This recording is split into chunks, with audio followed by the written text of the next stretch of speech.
Deh. Ngomongnya nggak usah gede-gede banget. Assalamualaikum warahmatullahi wabarakatuh. Saya Husein sebagai ketua dari kelompok ingin mempresentasikan mengenai Qaswatul Qulub. Berikut saya akan mempresentasikannya.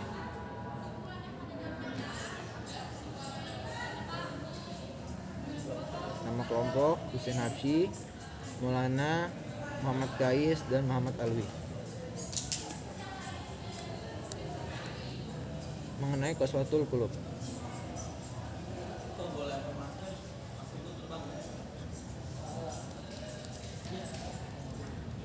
Pengertian Qaswatul Qulub. Hati yang keras.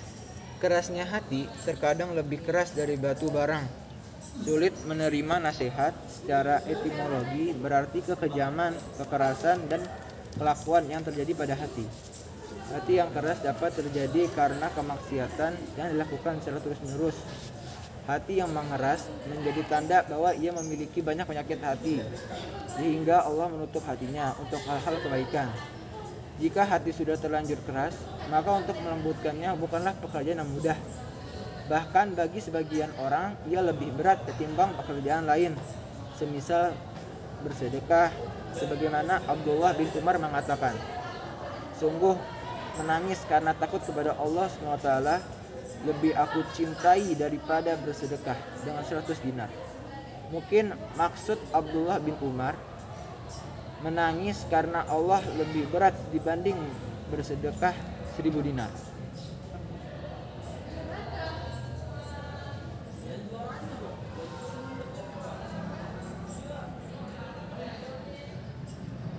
Gak usah pakai hati, gak usah pakai Arab ya.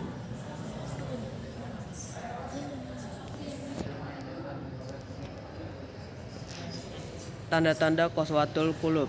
1. Bermalas-malasan dalam mengerjakan kebaikan dan ketaatan, serta meremehkan suatu kemaksiatan. 2. Tidak terpengaruh hatinya dengan ayat-ayat Al-Quran yang dibacakan berbeda dengan kaum mukminin. Hati mereka akan bergetar jika dibacakan ayat-ayat Al-Quran atau diingatkan akan Allah Azza wa Jalla. Innamal mu'minunal lazina iza dzukirallahu wajilat qulubuhum wa iza tuliyat alaihim ayatuhu zadatuhum imanna wa ala rabbihim yatawakkalna. Sesungguhnya orang-orang yang berfirman ialah mereka yang bila disebut nama Allah gemetarlah hati mereka, dan apabila dibacakan ayat-ayatnya bertambahlah iman mereka karenanya, dan hanya kepada Rabblah mereka bertawakal. 3. Tidak mengenal atau tidak membedakan perbuatan ma'ruf dan mungkar. 4. Tidak terpengaruh hatinya dengan berbagai ujian, musibah, dan cobaan yang diberikan oleh Allah Ta'ala. Awala yarawna annahum yuftanuna fi kulli amin marrata aw marrataini summa la yatubuna walahum yazakkarun. Dan tidaklah mereka orang-orang munafik memperhatikan bahwa mereka diuji sekali atau 2 kali setiap tahun, dan mereka tidak juga bertaubat dan tidak pula mengambil pelajaran. At-Taubah ayat 9 surat 126. 5. Tidak merasa takut akan janji dan ancaman Allah Azza wa Jalla. 6. Bertambahnya kecintaan terhadap dunia dan mendahulukannya di akhirat. 7. Tidak tenang hatinya dan selalu merasa gundah gulana. 8.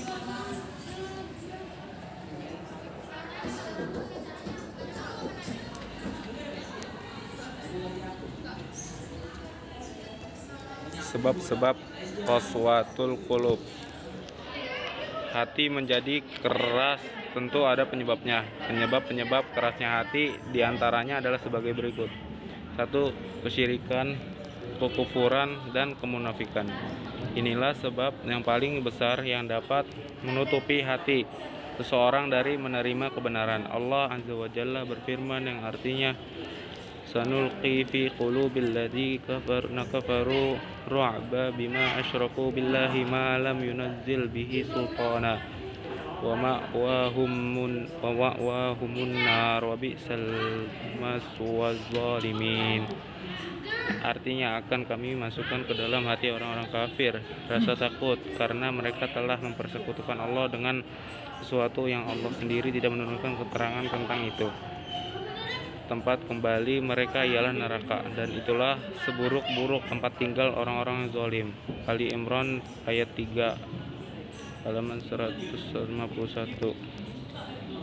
Kedua, melanggar perjanjian yang dibuat kepada Allah Azza wa Jalla, meninggalkan ibadah dan banyak berbuat maksiat. Allah Azza wa Jalla berfirman, fabima naqudihim mitsaqahum la'annahum waja'alna qulubuhum qasiyah.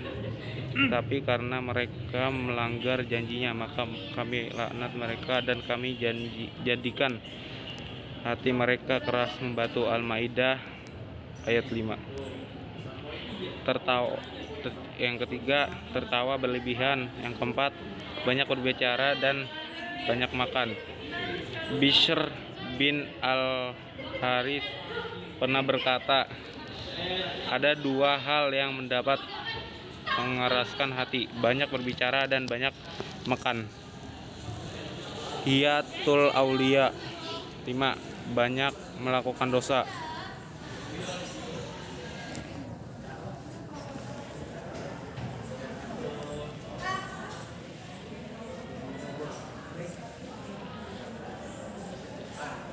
Obat hati yang keras. Yang pertama, beriman kepada Allah Azza wa Jalla dan selalu meningkatkan keimanan Allah Azza. Yang kedua, banyak mengingat Allah, berzikir dan membaca Al-Quran dengan mentadaburinya, memahami dan merenungi maknanya.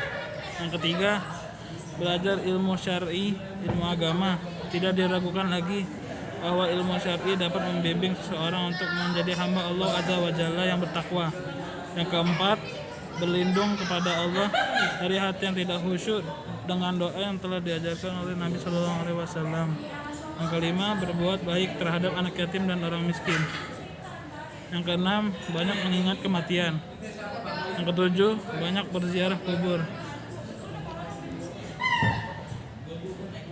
Sekian dari kelompok kami, kurang lebihnya mohon maaf. Wassalamualaikum warahmatullahi wabarakatuh. Waalaikumsalam warahmatullahi wabarakatuh.